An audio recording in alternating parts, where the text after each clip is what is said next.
വളാഞ്ചേരി ഭാഗത്തുള്ള ഒരു പ്രധാനപ്പെട്ട സ്കൂളിന്റെ മുന്നിൽ നിന്ന് ഒരാൾ വിളിച്ചു. ആരാ വിളിക്കണമെന്ന് അറിയില്ല. അയാൾ വിളിച്ചിട്ട് പറഞ്ഞു, ഇത് എക്സൈസ് ഓഫീസല്ലേ? അതെ. പിന്നെ ഞാൻ എന്നെ സ്കൂളിന്റെ മുന്നിൽ നിന്നാണ് വിളിക്കണേ. നിങ്ങളുടെ പേരെന്താ ചോദിച്ചപ്പോൾ എൻ്റെ പേര് പറയാൻ എനിക്ക് പേടിയാണ് സാറേ, എൻ്റെ പേര് നിങ്ങൾ ചോദിക്കണ്ട. ഞാൻ ഒരു കാര്യം പറയാം, നിങ്ങൾ കേട്ടാൽ മതി. ഇന്ന് വെള്ളിയാഴ്ചയാണ്, ഇന്ന് ഉച്ചയ്ക്ക് ലഞ്ച് ബ്രേക്ക് കൂടുതലുണ്ട്. കുട്ടികൾ പള്ളിയിൽ പോകാൻ വേണ്ടി പുറത്തു പോകും. അപ്പോൾ ഈ കുട്ടികൾക്ക് എന്തോ ഒരു സാധനം കൊടുക്കാൻ വേണ്ടി ഒരു ചുവന്ന ബുള്ളറ്റാണ്, വണ്ടി നമ്പർ പറഞ്ഞു തന്നു. ഇതിലൊരു ചങ്ങാതി എല്ലാ വെള്ളിയാഴ്ചയും വരാറുണ്ട്.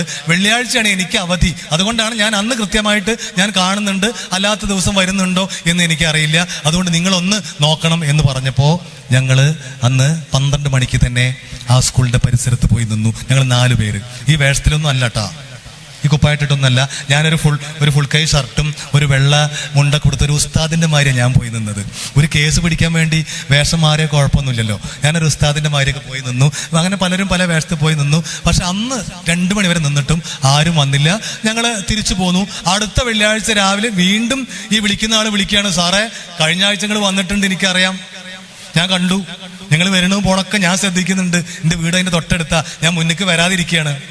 അതുകൊണ്ട് ആ കഴിഞ്ഞ ആഴ്ച ഞങ്ങൾക്ക് ആളെ കിട്ടിയിട്ടില്ല, അയാൾ വന്നിട്ടില്ല. പക്ഷെ ഇന്ന് വരും, ഈ ആഴ്ച വരും, അതുകൊണ്ട് നിങ്ങളൊന്ന് വരണം എന്ന് പറഞ്ഞപ്പോൾ ഞങ്ങൾ പോയി. കൃത്യസമയത്ത് ഇതായി വണ്ടി കയറി വരുന്നു. നമ്പർ നോക്കിയപ്പോൾ സെയിം വണ്ടിയാണ്. ഞങ്ങൾ സിഗ്നൽ കൊടുത്തു. 4 സൈഡിൽ നിന്നും ആൾക്കാർ ഓടി വന്നു. ഈ വണ്ടി നിർത്തിയ പാടെ അതിന്റെ കീ ഊരി ആളെ ഇറക്കി. ഒരാളെ പിടിച്ചു കഴിഞ്ഞാൽ ആദ്യം ചെയ്യാൻ എന്താ അറിയോ, ആളെ ഒന്ന് തപ്പി നോക്കും. പ്രത്യക്ഷത്തിലൊന്നും കണ്ടില്ലെങ്കിൽ ഒരു മറവിലേക്ക് കൊണ്ടുപോകും. ഇതുപോലെ ഏതിൻ്റെയും പുറകിലേക്ക് കൊണ്ടുപോയിട്ട് വിശദമായിട്ടൊന്ന് തപ്പി നോക്കും. ചില സാധനങ്ങൾ എവിടെയാണ് ഒളിപ്പിച്ച് വെക്കുക എന്ന് എനിക്ക് മൈക്കിലൂടെ ഒന്നും പറയാൻ പറ്റില്ല. എവിടെ ഒളിപ്പിച്ച് വെച്ചാലും ഞങ്ങൾ എടുക്കും. അപ്പോൾ അയാളുടെ കയ്യിൽ നിന്ന് ഒരുപാട് സാധനം കിട്ടി. അയാൾ മൊബൈൽ ഫോൺ ആദ്യം മാറ്റി വെച്ചു. പിന്നെ ഒരു 10 മിനിറ്റ് ഇയാളോട് സംസാരിച്ചു. പിന്നെ അയാളുടെ ഫോണിലേക്ക് വരുന്ന കോളുകൾ ഞങ്ങളാണ് എടുക്കുക. അയാളുടെ ശബ്ദം അനുകരിച്ചുകൊണ്ട്. കുറച്ച് മിമിക്രിക്കാരൊക്കെ ഞങ്ങളുടെ എക്സൈസിലും പോലീസിലൊക്കെ ഉണ്ട്, ശബ്ദം അനുകരിക്കാൻ പറ്റിയ ആൾക്കാരൊക്കെ ഉണ്ട്. അതുകൊണ്ട് ആദ്യത്തെ കോള് വന്നു. ഒരാൾ വിളിച്ചിട്ട് ചോദിച്ചു, നിങ്ങൾ എവിടെയുള്ളത്?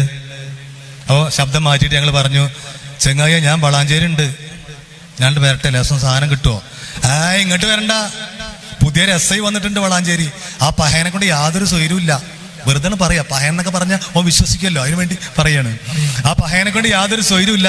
അതുകൊണ്ട് ഇങ്ങോട്ട് വരണ്ട, ഇതൊരു കാര്യം ചെയ്തോ, അങ്ങോട്ട് അപ്പുറത്തെ മൂടാൽ ബസ് സ്റ്റോപ്പ് ഉണ്ട്, ആ ബസ് സ്റ്റോപ്പിന്റെ അവിടെ പോയി നിന്നോ. മൂടാൽ എന്ന് പറഞ്ഞൊരു സ്ഥലം ഉണ്ട് അവിടെ, ആ ബസ് സ്റ്റോപ്പിന്റെ അവിടെ പോയി നിന്നോ, ഞാൻ അങ്ങോട്ട് കൊണ്ടുവരാ സാധനം എന്ന് പറഞ്ഞു. 5 മിനിറ്റ് കഴിയുമ്പോൾ വീണ്ടും വിളി വരുമ്പോൾ നമുക്ക് ചെറിയൊരു പേടിയുണ്ട്. കാരണം ഇതേ ശബ്ദം അനുകരിക്കാൻ കിട്ടിയില്ലെങ്കിൽ പണി പാളി പോവല്ലോ. അതുകൊണ്ട് ഈ ഫോണൊക്കെ പൊത്തിപ്പിടിച്ചിട്ട് വീണ്ടും വിളി വന്നപ്പോൾ ഞങ്ങളുടെ ഒരു സാറ് പൊത്തിപ്പിടിച്ച് ചോദിച്ചു, എന്തേ? ഓൻ പറഞ്ഞു, നിങ്ങളെ എന്നാൾ എനിക്ക് തന്നില്ല, ആ ചപ്പ് സാധനം പറ്റില്ല, നല്ല സാധനം വേണം.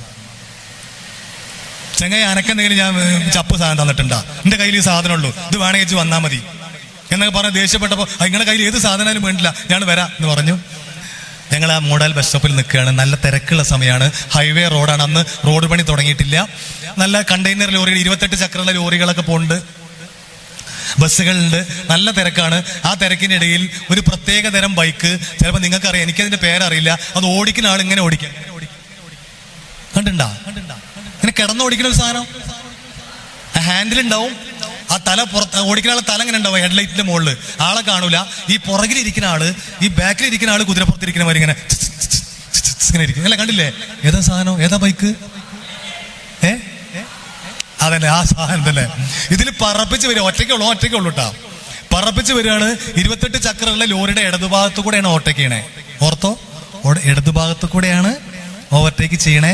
ഒരു ചെറിയ മണിക്കല്ല് കയറി ഒന്ന് സ്കിഡ് ചെയ്താൽ നേരെ ഈ വീലിന്റെ ചോട്ടിക്ക് പോവും. ഈ ലോറി ഓടിക്കുന്ന ആൾക്ക് കാണാൻ പോലും പറ്റില്ല, റോട്ടില് ആകെ പരത്തിയിട്ടിട്ട് അത് പോവും. എന്തായാലും അവിടെ നിന്ന് കട്ട് ചെയ്തു, നേരെ പോയി. അവിടെ നോക്കുമ്പോൾ മുന്നിൽ ബസ് ഉണ്ട്, ബസ് കുറച്ചും കൂടി സൈഡ് ചേർത്തിട്ട് ഓടിക്കണേ, അതുകൊണ്ട് അങ്ങോട്ട് കയറാൻ ഗ്യാപ്പില്ല, ഇങ്ങോട്ട് കട്ട് ചെയ്തു. ഒരു ചെറുപ്പക്കാരൻ വന്നിട്ട് ഞങ്ങൾ നിൽക്കുന്ന ബസ് സ്റ്റോപ്പിൽ വന്ന് വണ്ടി നിർത്തി. നല്ലൊരു ചെറുപ്പക്കാരനാണ്. പെട്ടെന്ന് അവൻ ഫോൺ എടുക്കുന്നു, ആരെയോ വിളിക്കുന്നു. വിളിച്ചപ്പോൾ ഞങ്ങളുടെ കയ്യിലുള്ള ഫോണാണ് അടിച്ചത്. ഞങ്ങൾക്ക് മനസ്സിലായി, നേരത്തെ വിളിച്ച ആളാണ്. ഏകദേശം സാധനം കിട്ടുമോ, ഞാൻ വരട്ടെ എന്ന് ചോദിച്ച ആളാണ്. എനിക്ക് ആ ചപ്പ് സാധനം പറ്റില്ല കേട്ടോ, നല്ല സാധനം വേണം കേട്ടോ എന്ന് പറഞ്ഞ ആളാണ്. വന്നാളുടെ രൂപമൊക്കെ പറയുമ്പോൾ നിങ്ങൾ തിരിഞ്ഞു നോക്കൊന്നും വേണ്ട കേട്ടോ, അങ്ങനത്തെ ആൾക്കാരൊന്നും ഇതിലില്ല. ഞാൻ മുഴുവൻ കേട്ടാൽ മതി. ആദ്യം ഞാൻ പറഞ്ഞു വരുമ്പോൾ നിങ്ങൾ എന്നെ തെറ്റിദ്ധരിക്കരുത്, എന്നോട് ദേഷ്യപ്പെടരുത്. ആ രൂപം അവന്റെ രൂപം മാത്രം വർണ്ണിക്കുകയാണ്. നല്ല ചെറുപ്പക്കാരൻ, നിങ്ങളെക്കാളും നല്ല ഭംഗിയൊക്കെ ഉണ്ട് കാണാൻ. പക്ഷെ മുടിയൊക്കെ കൂടെ ഇങ്ങനെ കുത്തനെ മുളച്ച് ചേന മുളച്ചക്കണമാര് നിൽക്കുകയാണ്. മുടി ഇങ്ങനെ കുത്തനെ. പാന്റ് ഊരി പോയിട്ട് ഇവിടെ ഇതൊക്കെ ഊരി പോയിട്ട് ഇവിടെ. കാണാൻ പാടില്ല എന്ന് തോന്നുന്ന എല്ലാ ഭാഗങ്ങളും നാട്ടുകാർക്ക് മുഴുവൻ കാണിച്ചിട്ടാ പോണേ. ഷർട്ടിന്റെ ബട്ടൺസ് തലങ്ങ് വിലങ്ങ് ഇട്ടിരിക്കണേ. ഇടാനുള്ള ബോധമില്ലല്ലോ. പിന്നെ ഒരു കണ്ണ് എഴുതിയിട്ടുണ്ട്, സുറുമ എഴുതി, അത്ര കണ്ണിങ്ങനെ എഴുതിയിട്ടുണ്ട് എന്ന് വിചാരിച്ച് ഇങ്ങനെ മുടി വളർത്തുന്ന എല്ലാവരും മോശക്കാരാണെന്നാണോ? ഒരിക്കലും അല്ല കേട്ടോ. അങ്ങനെയൊന്നും ഞാൻ പറയില്ല. അങ്ങനെ ആയിരുന്നു ഞങ്ങളുടെ വിശ്വാസം. കാരണം ഞങ്ങളെ പട്രോളിങ്ങിന്റെ ഇടയിൽ ഞങ്ങളുടെ മുന്നിൽ മയക്കുമരുന്നുമായിട്ട് അതിനടിമപ്പെട്ട് വരുന്ന ആൾക്കാർക്ക് ചില പ്രത്യേകതകൾ കാണാറുണ്ട്. ഇതുപോലെ മുടി വളർത്തും, ബോധം ഉണ്ടാവില്ല, പകുതി ഭ്രാന്തന്മാരായിരിക്കും. അപ്പോൾ ഞങ്ങളുടെ മുന്നിൽ ഈ പട്രോളിങ് പോകുമ്പോൾ ഇതുപോലെ മുടി വളർത്തിയ ആരെങ്കിലും കണ്ടാൽ ഞങ്ങൾക്ക് സംശയമാണ്. ചിലപ്പോൾ നമ്മുടെ ഓഫീസിൽ പറയും വണ്ടി നിർത്തി നോക്കട്ടെ അവനെ നോക്കട്ടെ എന്ന് പറയും, വിളിച്ചു വരുത്തും. സംശയമാണ്. ഇവന്റെ രൂപം എങ്ങനെയാണ്? ഇവനെ നേരെ കൊണ്ടുപോയി ഞങ്ങൾ ലോക്കപ്പിലിട്ടു. മക്കൾ കേട്ടോ, അടുത്ത കോള് വരുന്നു, അടുത്ത സ്ഥലം പറയുന്നു, അടുത്ത ആളെ, അടുത്ത മുതല് വേറെ സ്ഥലം പറയുന്നു. അവിടെ ഞങ്ങൾ പൊക്കിക്കൊണ്ടുവരുന്നു, കൊണ്ടിടുന്നു. കേട്ടോളൂ, ആദ്യത്തെ 2.5 മണിക്കൂറിനുള്ളിൽ 22 വിളി വന്നു ആ ഫോണിക്ക്. ആ 22 വിളിയിൽ ഒരു വിളി മാത്രം ഒരു സ്ത്രീ വിളിച്ചു. കേട്ടോളൂ, ഞാൻ തുടക്കത്തിൽ പറഞ്ഞ പോലെ സ്ത്രീകളും ഇതിന്റെ കാരിയേഴ്സ് ആയിട്ടുണ്ട്. പെൺകുട്ടികൾ പോലും അടിമപ്പെടുന്നു എന്ന് കൃത്യമായിട്ട് അറിയുന്നത് കൊണ്ട് ഞങ്ങൾ പുതിയൊരു കേസ് കിട്ടുമെന്ന് വിചാരിച്ചിട്ട് ഫോണൊക്കെ എടുത്തു. പക്ഷെ അത് പിടിച്ചു കൊണ്ടുവന്ന ആളുടെ ഭാര്യ ആയിരുന്നു. ബാക്കി 21 കോളുകളും ഈ സാധനം വേണം എന്ന് ആവശ്യപ്പെട്ടുകൊണ്ടുള്ള ഉപഭോക്താക്കളായിരുന്നു. ഇതില് 18 പേരെ പിടിച്ചു കൊണ്ടുവന്ന് ഞങ്ങളുടെ ലോക്കപ്പിന്റെ മുന്നിൽ, മക്കളുടെ മനസ്സിലൊന്ന് സങ്കല്പിച്ച് നോക്ക്, ഞങ്ങളുടെ ലോക്കപ്പിന്റെ മുന്നിൽ 18 പേരിങ്ങനെ നിരത്തി നിർത്തിയിരിക്കുകയാണ്. ഈ 18 പേരിൽ 13 പേരും 13 വയസ്സിനും 18 വയസ്സിനും ഇടയിലുള്ള വിദ്യാർത്ഥികളായിരുന്നു. നമ്മുടെ പരിസര പ്രദേശത്തുള്ള, ഞാൻ ഈ ഭാഗത്ത് അത്രത്തോളം വന്നില്ലാത്തതുകൊണ്ട് ഞാൻ പറയുന്നില്ല, ഈ ഭാഗത്ത് അത്ര പരിചയമില്ലാത്തതുകൊണ്ട് പറയുന്നില്ല, ആ പരിസര പ്രദേശത്തുള്ള പല പ്രധാനപ്പെട്ട വിദ്യാഭ്യാസ സ്ഥാപനങ്ങളിലെയും വിദ്യാർത്ഥികൾ അതിലുണ്ടായിരുന്നു. ഇവരൊക്കെ രക്ഷിതാക്കളെ ഞങ്ങൾ വിളിച്ചു. ഉമ്മയും ഉപ്പയും അച്ഛനും അമ്മയും ഓടിക്കത്തച്ച് ഞങ്ങളുടെ ഓഫീസിലേക്ക് വരുന്നു.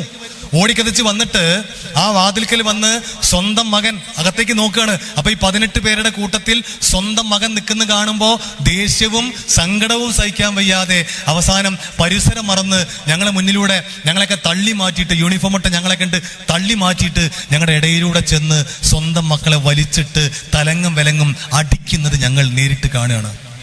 അടിക്കുകയാണ്. അപ്പൊ ഞങ്ങൾ ചോദിക്കും, എന്തിനാ അടിക്കണേ? ഇപ്പൊ അടിച്ചിട്ടൊരു കാര്യമില്ല.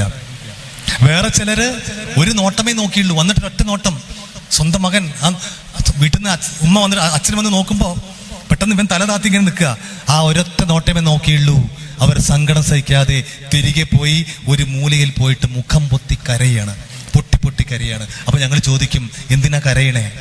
അപ്പൊ അവര് സങ്കടത്തോടെ പറയും, സാറേ, എന്റെ മോന്, എന്റെ കുട്ടിക്ക് എന്ത് ആഗ്രഹം പറഞ്ഞാലും ഞങ്ങൾ നടത്തി കൊടുക്കും. ഞങ്ങൾ വലിയ പണക്കാരൊന്നുമല്ല, എന്നാൽ പോലും അവൻ എന്ത് ആഗ്രഹം പറഞ്ഞാലും ഞങ്ങൾ സാധിച്ചു കൊടുക്കും. മൊബൈൽ ഫോൺ വേണമെന്ന് പറഞ്ഞു, സാധാരണ ഫോൺ പോരാ, 20,000 രൂപയുടെ ഒരു ഫോണാ പറഞ്ഞേ, ഞങ്ങൾ വാങ്ങിച്ചു കൊടുത്തു. ഇപ്പൊ ഇന്ന് രാവിലെ പോകുമ്പോ അവൻ ഫുട്ബോൾ കളിക്കാൻ വേണ്ടി ഡ്രസ്സ് വാങ്ങാൻ അല്ലെങ്കിൽ ബൂട്ട് വാങ്ങാൻ ഒരു 2,000 രൂപ വേണമെന്ന് പറഞ്ഞ് 2,000 രൂപയും വാങ്ങിയിട്ട് അവൻ പോയതാണ് സാറേ.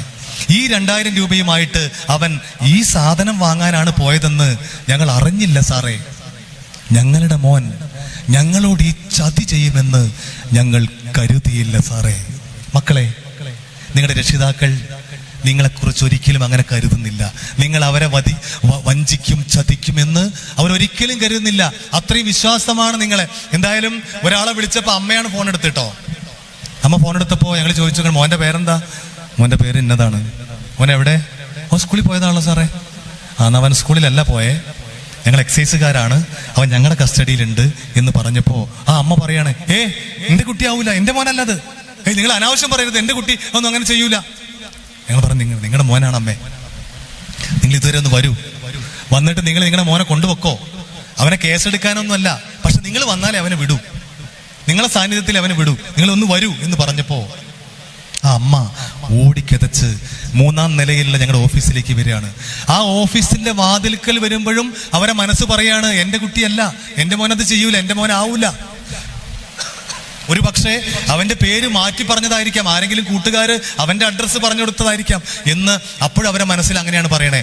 ആ വാതിൽക്കൽ വന്ന് അകത്തേക്ക് നോക്കുമ്പോ സ്വന്തം മകൻ നിൽക്കുന്ന കണ്ടപ്പോൾ, ആ 18 പേരുടെ കൂട്ടത്തിൽ സ്വന്തം മകൻ നിൽക്കുന്ന കണ്ടപ്പോൾ ഞങ്ങളുടെ മുന്നിൽ ആ പാവപ്പെട്ട സ്ത്രീ ബോധമറ്റ് വീഴാണ്.